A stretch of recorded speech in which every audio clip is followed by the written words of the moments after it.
لوگوں کے گھر اجاڑنے کا ٹھیکہ اس کمینے نے لے رکھا ہے، سارا دن جوا کرواتا ہے اور شرجیل کو بھی اس نے اپنی چاٹ پر لگا رکھا ہے۔ شمع بی بی کو یہ تو علم تھا کہ شرجیل کام دھندہ کوئی نہیں کرتا، لیکن کپڑے اور نئی جوتی کے کئی جوڑے اس کے کمرے میں موجود ہوتے تھے۔ اس کا مطلب ہے کہ شرجیل جوا کھیلتا ہے۔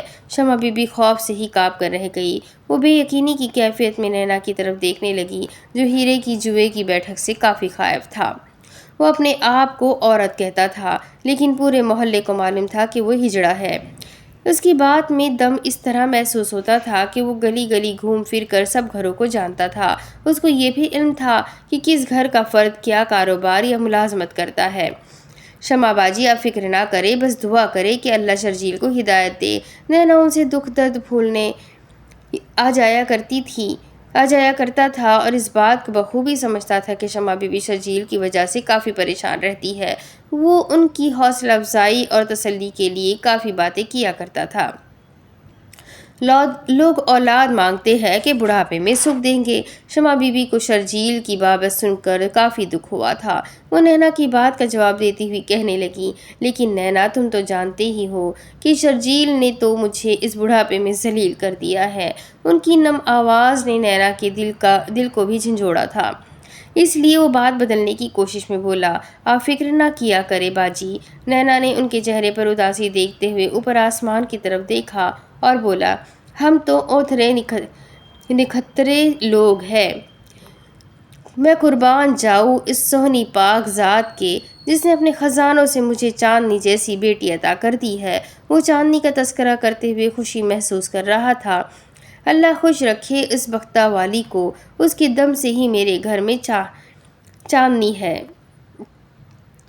شمع بی بی اس کی باتیں سن کر مسکرا رہی تھی۔ ہاں بھئی نینا، یہ تو ہے کہ چاندنی نے جب سے تمہاری گود سنبھالی ہے، تمہارے تو وارے نیارے ہو گئے ہیں۔ شمع بی بی بھی جانتی تھی کہ چاندنی کے آنے سے ہی گرو اور نینا کے گھر کی حالت کافی بدل گئی ہے۔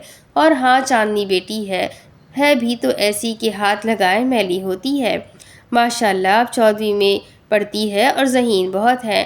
نینا کے خوبصورت انداز پر شمع بی بی کھلکھلا کر ہنس پڑی تو وہ کھسیانہ ہونے کی بجائے ہاتھ بجاتا ہوا بولا، شمع باجی آپ بتاؤ کہ آپ کی بہن مانی کے نہیں رشتے دینے کے لیے؟ نینا نے عورتوں کی طرح ٹوہ لگانے کی کوشش کی تو شمع بی بی کی پیشانی پر ایک بار پھر فکر اور اداسی کی لکیروں نے اپنی داستان رقم کرنا شروع کر دی تھی۔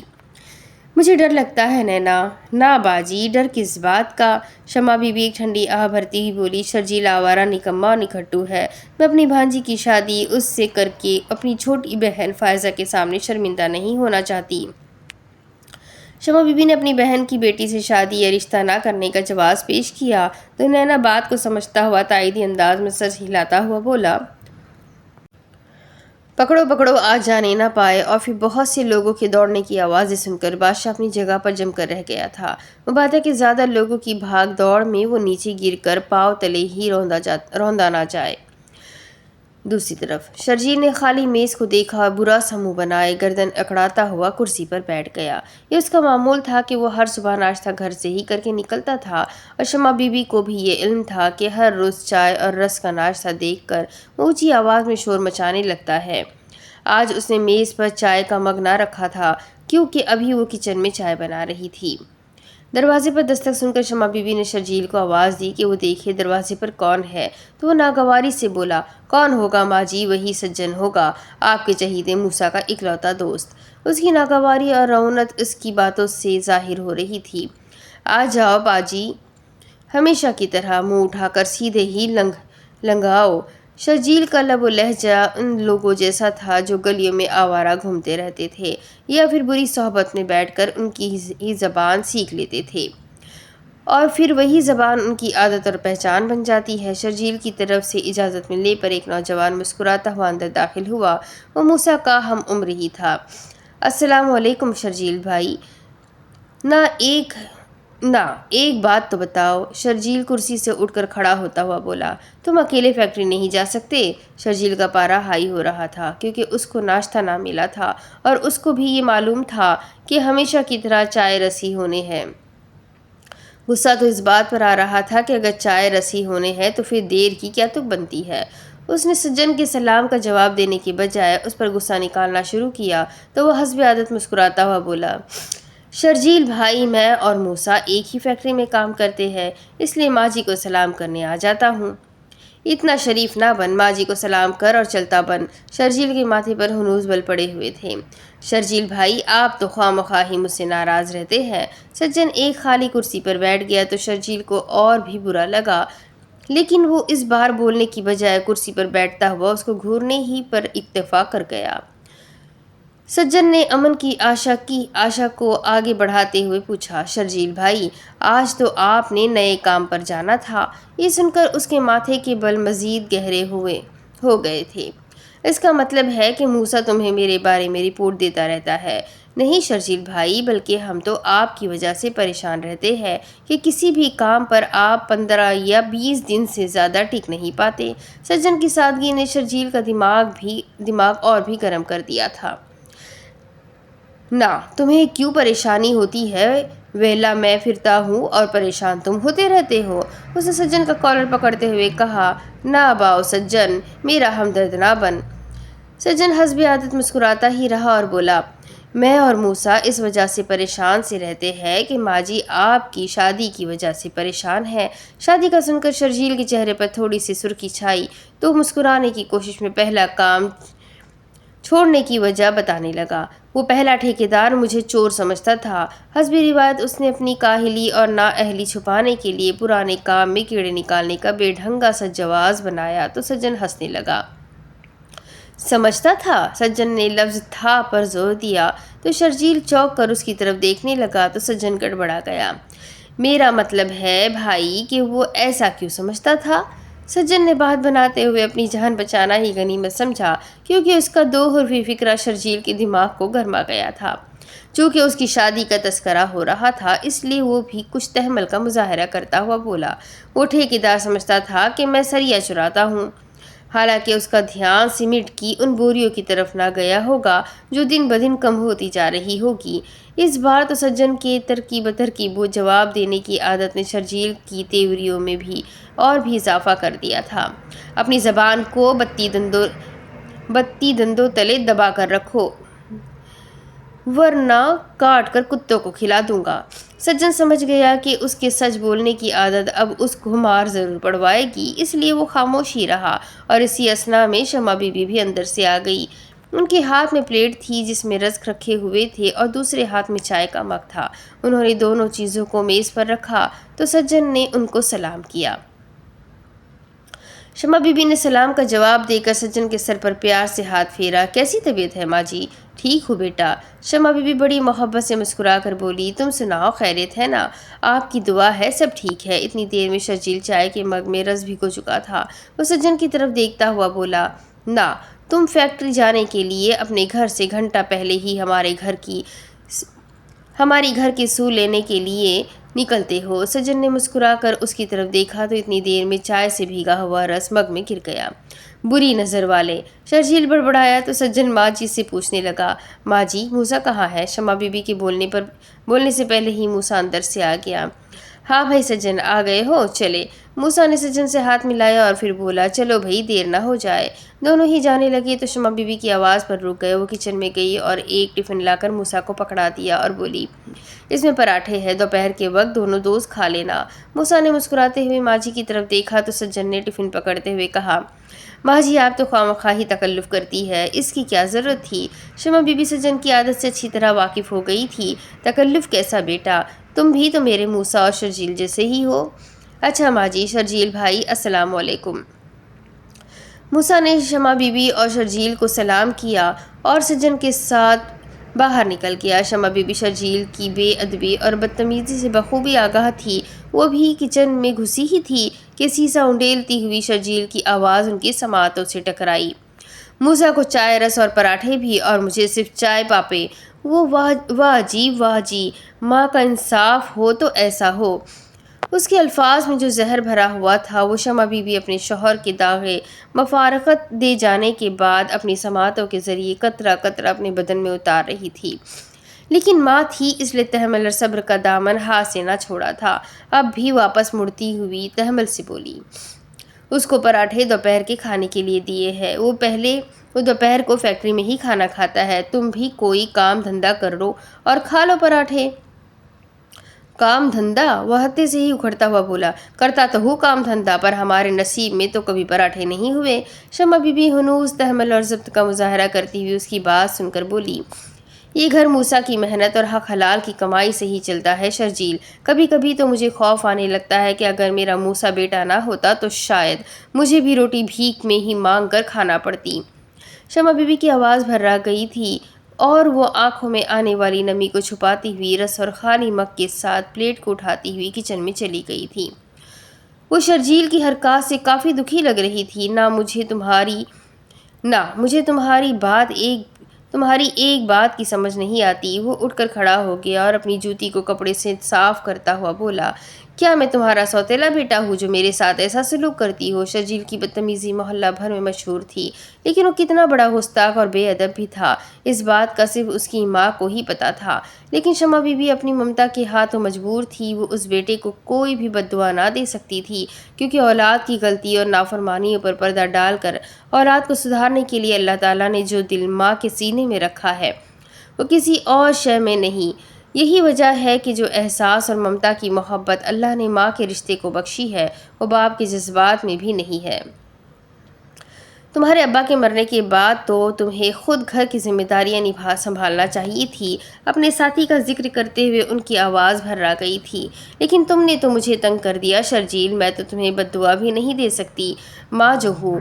اس بار تو شمع بی بی باقاعدہ رونے لگی تو وہ ان سے نظر چراتا ہوا بولا، کام پر جا رہا ہو، ایک نیا کام ہے۔ شرجیل شمع بی بی کو روتا ہوا چھوڑ کر باہر نکل گیا تو ماں جی نے دروازے کو کنڈی لگائی اور اللہ کے حضور ہاتھ اٹھا کر دعائیں کرنے لگی، اے پروردگار، میرے اس بیٹے کو ہدایت نصیب فرما اور اس کی عزت اور برکت والا روزگار نصیب فرما۔ ماں نے اپنا فرض پورا کر دیا تھا، اپنی فریاد بارگاہ الہی میں پہنچا دی تھی اور ان کو یقین تھا کہ ماں کی التجائے اللہ تعالیٰ کبھی بھی رد نہیں کرتا۔ رحیم بخش کی وفات کے بعد شمع بی بی نے بیوگی کا کفن اوڑھا تو شرجیل کو لگامیں کھل گئی تھی۔ وہ باپ کی زندگی میں اچھا بھلا کام کرتا تھا۔ وہ موٹر سائیکلوں کا بہترین کاریگر تھا۔ اس کے کئی شاگرد تھے اور شاگرد بھی ایسے جو آج کامیاب استاد بنے ہوئے تھے اور شہر میں بہترین آٹو ورک شاپ اور اسپیئر پارٹس کی دکانیں بنا کر اچھا خاصا نفع کما رہے تھے۔